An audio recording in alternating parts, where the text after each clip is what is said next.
In September 1947, municipal garbage trucks started rolling through the streets of Sabzi Mandi in Delhi. Right. But they weren't collecting trash. No, exactly. Over 15 days, local volunteers were using those trucks to haul something like 3,000 rotting human bodies to the Yamuna River. It's just a horrifying image. It is, and the craziest part is, this wasn't a war zone against some foreign enemy. These were residential neighborhoods. Just weeks earlier, Hindus, Muslims, and Sikhs had been marching side by side in those exact same streets. Yeah. So welcome to the deep dive. Today, we're trying to figure out how a city devours itself. We're using Rotem Geva's book, Delhi Reborn, Partition and Nation Building in India's capital, along with some historical maps and first-hand accounts to really unpack this. It's such a crucial topic. Yeah. Because we're looking at a transformation so profoundly disorienting that it literally redrew the physical, demographic, and psychological map of one of the world's oldest cities. Yeah, we really want to explore how the vague utopian promises of politicians collided with the bloody reality of drawing actual borders and, how everyday people navigated that chaos. Right. And what's fascinating here is that it forces us to confront a fundamental shift in how human beings organize themselves. I mean, for centuries, Delhi was the city of empires. It was destroyed and rebuilt so many times, it's known as the City of Seven Cities. Right, the old empires. Exactly. But the underlying logic of an empire is actually quite flexible when it comes to who lives where. What happened in 1947 was the brutal introduction of the modern nation-state. And that changes everything, doesn't it? It completely changes the foundational logic of belonging. A nation-state, unlike an empire, demands a hard border and a cohesive national identity. So the events of the 1940s really show what happens when that new, rigid logic is forced onto a city. Right, but that shift from empires to nation-states wasn't born in a boardroom. It was born out of, sheer colonial panic. Oh, absolutely. To understand how neighbors end up marking each other's houses for destruction in 1947, we have to look at the exact moment the British Empire lost its aura of invincibility. It happens in 1942. The sources call it the Shiver of 1942. Yeah, the Shiver of 1942. For generations, the British military apparatus in India had been looking northwest, obsessing over a potential Russian attack through Afghanistan. Right, the old great game mindset. Exactly. So they were completely blindsided by the Japanese advancing rapidly from the east during World War II. When Singapore fell to the Japanese in February 1942, the psychological shockwave was immediate. Because Singapore was supposed to be the impregnable fortress of the East. Right. Its collapse meant a Japanese invasion of India suddenly felt not just possible, but imminent. And what's wild is that the visual theater of the British Empire simply disintegrates in Delhi. There's the striking detail in the sources about the contrast on the street. The soldiers, right. Yeah. You have the British soldiers, the Tommies, walking around in these faded, soiled, olive green uniforms, literally haggling with local merchants over a single penny. Wow. And then the American soldiers, the Yankees, arrive. They are swamping the Indian coffee house in Chandni Chowk, wearing smart side caps, spending lavishly, paying Tonga drivers like 8 times the going rate. That must have been quite a sight for the locals. Totally. And the Americans are completely unbothered by British imperial hangups. They aren't enforcing the old social hierarchies. Okay, let's unpack this. It's like realizing the strictest, most terrifying teacher in your school is actually scared of the principal. Suddenly, the illusion of total control vanishes. That's a great way to put it. The contrast was devastating to British authority, because an empire maintains control not just through force, but through the projection of superiority. Right, the bluff of it all. Exactly. When the locals saw the British looking ragged, poor, and panicked next to the Americans, the British suddenly looked like unwelcome, vulnerable strangers in their own domain. So did this sudden vulnerability make everyday people hopeful, or did it just create sheer panic? Well, it's a bit of both. You're essentially looking at what historians call millenarian historicity. Millenarian historicity, what does that mean? It's basically a state of euphoric panic. Yeah. When an old order crumbles, but a new one hasn't yet formed, people feel like anything is possible. The old world is visibly dying, but the new one hasn't been defined yet. It creates immense explosive volatility. Like a total vacuum. Right. And we see the direct physical manifestation of this in the Quit India movement of August 1942. The Indian National Congress launched the movement demanding an immediate end to British rule, and when the British responded by arresting the entire Congress leadership, The city of Delhi just erupted. It wasn't just chaos, it was a deliberate attack on the symbols of a vulnerable state. Yeah, reading the accounts, it's wild. They burned trams, they attacked the town hall, they systematically targeted the police force. They even went to the Victoria Clock Tower in the center of the city, climbed it, turned on the air raid siren, and then burned the ladder. That detail always gets me. Right. The siren just wailed endlessly over Delhi for hours because the authorities physically couldn't get up there to turn it off. It is such a brilliant auditory metaphor for the loss of colonial control. It really was a declaration that the state could no longer maintain order. And, as the colonial order shuddered, other radical visions for the future began to look achievable. Like what? Well, the most powerful of these visions taking root in Delhi was the demand for Pakistan, spearheaded by the Muslim League and Muhammad Ali Jinnah. But the concept of Pakistan in the early 1940s was defined by a massive, glaring omission. Yeah, it was dangerously, bafflingly vague. I was reading the account of this young student named Abdul Rahman Sigiki. Yes. He was a passionate, diehard supporter of the Muslim League in Delhi, yet he freely admits that none of them actually bothered to find out what Pakistan meant territorially. Right, they had no idea. They didn't know if it was going to be a completely separate sovereign country or if it would be a heavily autonomous zone functioning inside a broader Indian federation. Here's where it gets really interesting, but honestly kind of baffling. How could people fight so passionately for a new nation without knowing where its borders would be? If we connect this to the bigger picture, it was essentially a political Rorschach test. Okay, meaning what? Meaning, because the borders were left completely blank, a Muslim artisan in Delhi could look at the demand for Pakistan and see a protected autonomous zone where his local mosque was secure, while a politician in Lahore saw a completely separate nation. So it was a feature, not a bug. Exactly. The vagueness wasn't a mistake. It was a brilliant political tool to unite people. It allowed the Muslim League to unite vastly different populations across the subcontinent. The historical maps in the source material capture this perfectly. They look like alternate reality fiction today. They really do. Like Dr. Syed Latif drew a map proposing an all-India federation where Delhi was part of a Delhi-Lucknow bloc completely inside the jurisdiction of Pakistan. Right. And then you have Aligarh professors Qadri and Hassan proposing a scheme where India is divided into separate sovereign states, but Delhi exists as this autonomous Muslim province sitting smack in the middle of Hindustan. It shows how people in the 1940s were still thinking in terms of empires, federations, and shared capitals. The rigid, hard-bordered modern nation-state wasn't the inevitable conclusion in their minds yet. Right. And because of this federative mindset, many Muslim residents in Delhi simply couldn't imagine a reality where they would have to leave. Delhi was the historic seat of Islamic power in the subcontinent. It had a centuries-old Islamic cultural footprint. Yeah, there's that quote from a local artisan in the book who expressed this deep romantic attachment. He asked, "Can fingernails ever be separated from the flesh?" It's a haunting quote. It is, because we know exactly what is coming. They were pouring their souls into fighting for a homeland, never dreaming that achieving it would require them to permanently abandon their actual homes. It's like enthusiastically packing your bags to move, without knowing if you're going to the house next door or across the ocean. Exactly. And the tragedy is that this utopian fog of vague borders eventually had to meet the physical geography of the city. As World War II ends and the British prepare to leave, the abstract debate over maps turns into a very localized, block-by-block battle for control of Delhi's streets. But the shift from abstract political debate to physical street violence goes through this bizarre temporary phase of intense unity first. Right? Yeah, around the INA trials. Right, the Indian National Army trials at the Red Fort in late 1945 and 1946. So the British were court-martialing Indian soldiers who had defected to fight alongside the Japanese. And the British thought this would be a great show of imperial justice to publicly shame these traitors. But it completely backfired.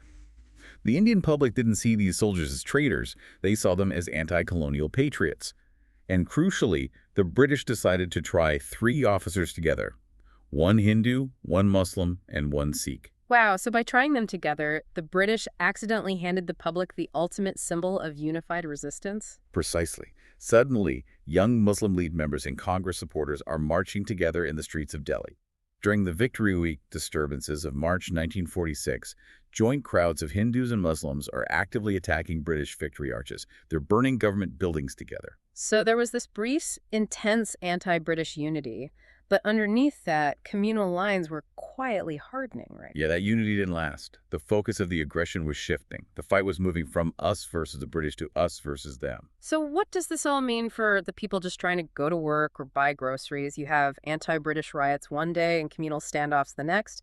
Did the streets themselves start to feel like weapons? This raises an important question about how public space was being redefined. These political groups started organizing massive militant processions. Like parades. Sort of, but much more aggressive. The Muslim League held Pakistan Day, marches with volunteers in uniform, sometimes carrying swords and spears. Oh, wow. Yeah. And on the other side, the RSS, the Rashtriya Swayamsevak Sangh, a right-wing Hindu nationalist paramilitary group, started gathering serious strength. They were drawing recruits from the youth around the newly built Birla Mandir temple. Right. These processions were mimicking traditional religious parades, but now they carried a modern political message of territorial ownership. So the streets weren't just public thoroughfares anymore, they were claimed territory. The sources detail a dispute over the Fatehpuri Mosque, which was like the second most important mosque in Delhi, right at the end of Chandni Chowk. Yes, the wall dispute. Right. A wall was allegedly damaged by the construction of the adjacent Hindu-owned Gadodia market. Now, in a normal era, that's just a local property dispute, maybe a lawsuit, maybe a localized brawl. But in the 1940s, this broken wall becomes a massive communal flashpoint. Because the broken wall was no longer just bricks and mortar, it was perceived as a proxy attack on the demographic footprint of the community. This is the fatal turning point Geva identifies in the book. The shift in violence. Exactly. The traditional riot over a local grievance morphed into the logic of ethnic cleansing, the moral and physical appropriation of territory to match a national identity. The street literally becomes the border. And that territorial logic reaches its absolute horrifying climax in September 1947. Independence has just happened in August. The Radcliffe Line has been drawn. The borders are real now. Yeah. The vague utopia of Pakistan is suddenly a very real, hard border hundreds of miles away. And Delhi, a city that assumed it would somehow magically float above the partition lines, turns into a slaughterhouse. The violence detonates on September 5th, 1947, marked by a bomb explosion right at that Fatehpuri Mosque we were just discussing. The same mosque. The same one. And from that epicenter, the violence sweeps across the city with a speed and ferocity that shocked everyone. The first-hand accounts in Delhi Reborn are just so claustrophobic. The writer Shahid Ahmad Delvi was in his office in a Hindu-majority area when he heard the explosion. His account of simply trying to walk home, trying to get to the safety of the Muslim stronghold around Jama Masjid, reads like a horror novel. It's terrifying. A walk that should take minutes turns into this fatal, agonizing maze. He describes dodging from alley to alley, knowing that every single turn, every corner he crossed, was a life-or-death decision based entirely on the religious makeup of that specific street. The geography of his own city had become entirely hostile. Shah Jahanabad, the old walled city, was completely partitioned by this communal logic almost overnight.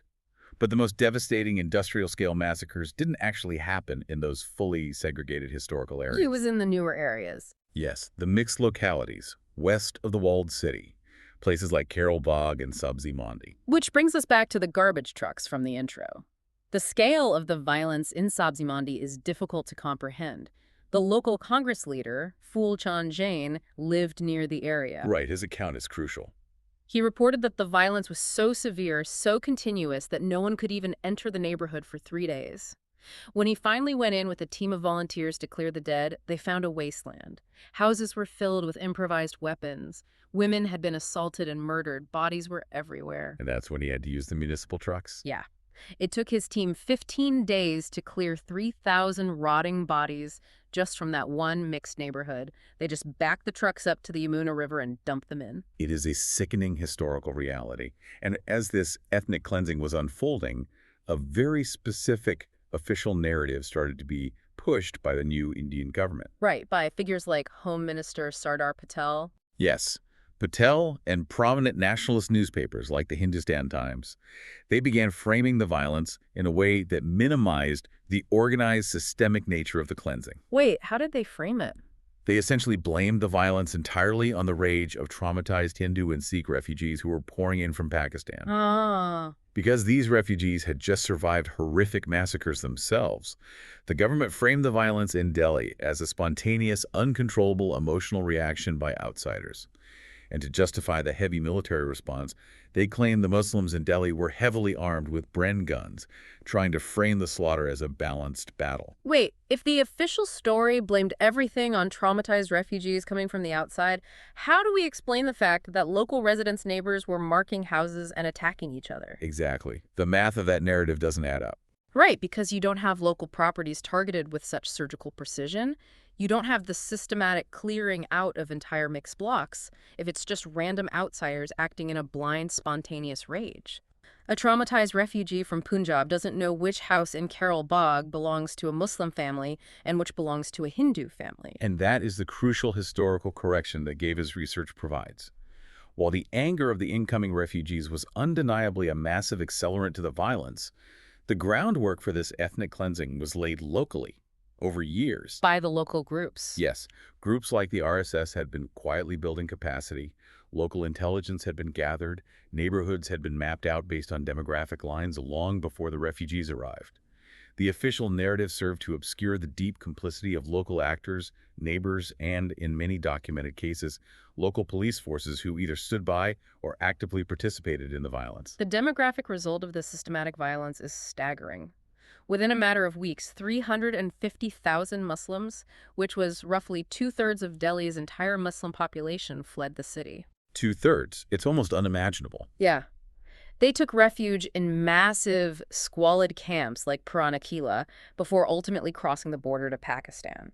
Meanwhile, 500,000 Hindu and Sikh refugees arrived from the other side to take their place. To truly grasp the historical weight of what occurred, we impartially have to look at it through the long lens of Delhi's history.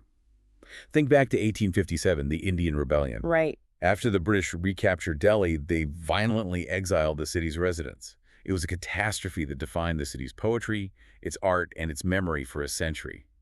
But that exile, as brutal as it was under an empire, was ultimately temporary. Because the empire didn't care as much about borders. Exactly. The British eventually allowed the residents to return because an empire doesn't require ideological demographic purity. But 1947 was a permanent rupture. Yes. In 1947, under the rigid, uncompromising logic of the modern nation-state, where physical territory and religious national identity were violently forced to overlap, the exile was permanent. The old world of Delhi, that shared, layered culture that existed before the borders were drawn, was gone forever. You know, for you listening right now, if you've ever heard a politician promise a vague, sweeping revolution or demand a return to some mythical, undefined past, this era of Delhi's history is the ultimate warning. It really is. It shows exactly what happens when leaders weaponize utopian rhetoric without ever defining the hard, practical details. The people who were cheering for Pakistan and Chandni Chowk, projecting their own local hopes onto a blank map, had no idea they were cheering for their own permanent exile.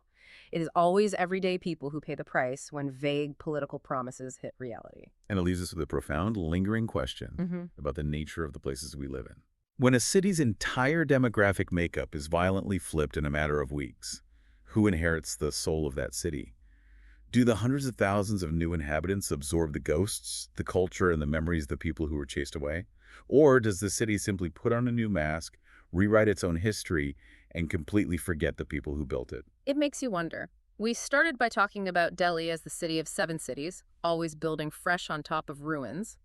But maybe the dividing lines between those cities are never truly clean. Maybe the ruins and the ghosts of the people who walked them are always bleeding through the floorboards.